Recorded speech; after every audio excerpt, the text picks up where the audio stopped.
Amis Internet, bonjour, bienvenue sur Inside News.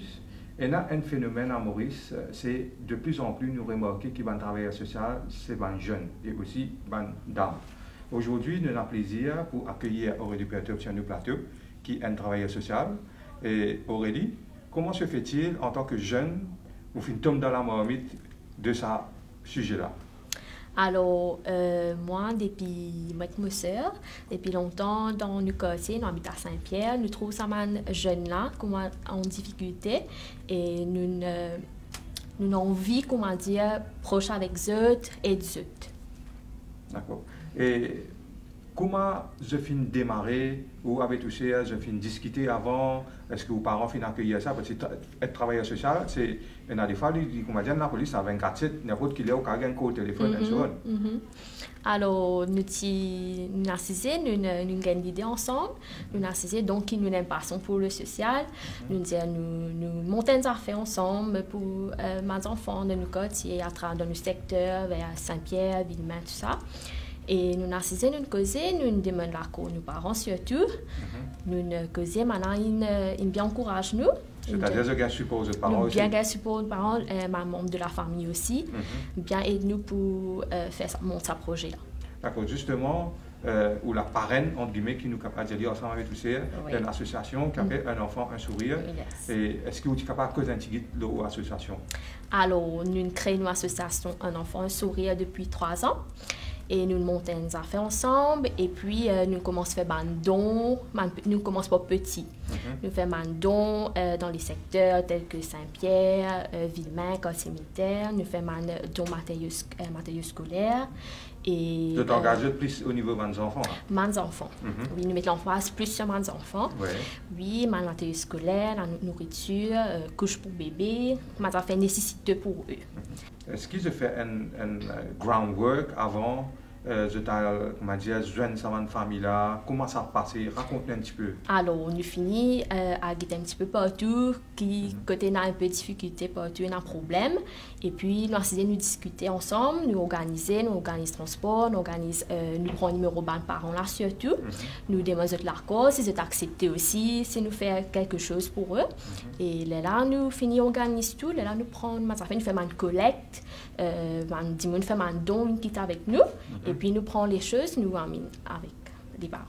Et dans cette association, c'est juste 2 personnes qui peuvent gérer ça, ou soit vous avez un bénévole qui vient donner un coup de main, tout ça là? Nous avons un bénévole aussi, c'est moi et monsieur, nous fondatrices, et nous avons accepté un bénévole. Nous avons 5 membres en tout qui aident nous, donc mademoiselle Nima, tout ça.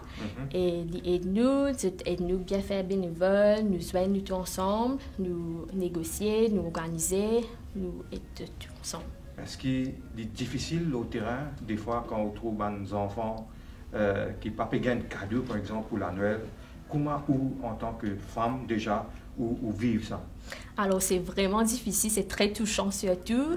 Quand nous avons des enfants, surtout, ils payent aussi le chemin, payent des vêtements appropriés sur eux. Quand la Noël peut approcher, les festivités, tout ça, nous trouvons pas fêter moi tout, payent aucun cadeau, payent aucun soutien moral aussi, soutien de la famille.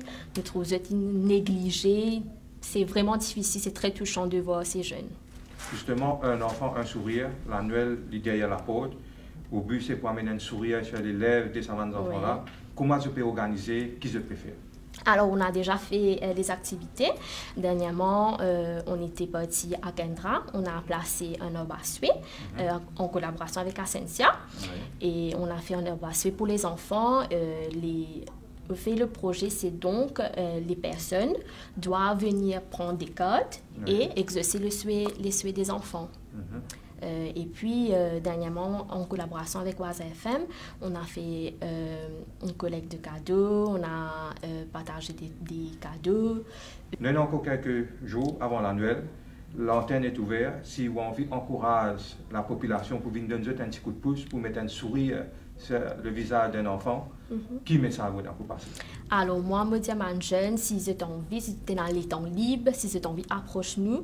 Nous avons une page sur Facebook, Un enfant, un sourire. Nous pouvons approcher avec nous, nous donner un coup de main, la main ensemble, nous faire des affaires pour ça, man petit là, parce que nous ne pas attendre en retour. Nous essayons de nous l'encouragement et puis l'éducation aussi. Nous besoin encourager les autres, les jeunes, nous besoin sensibiliser les jeunes plus bien pour nous aider les enfants en détresse là.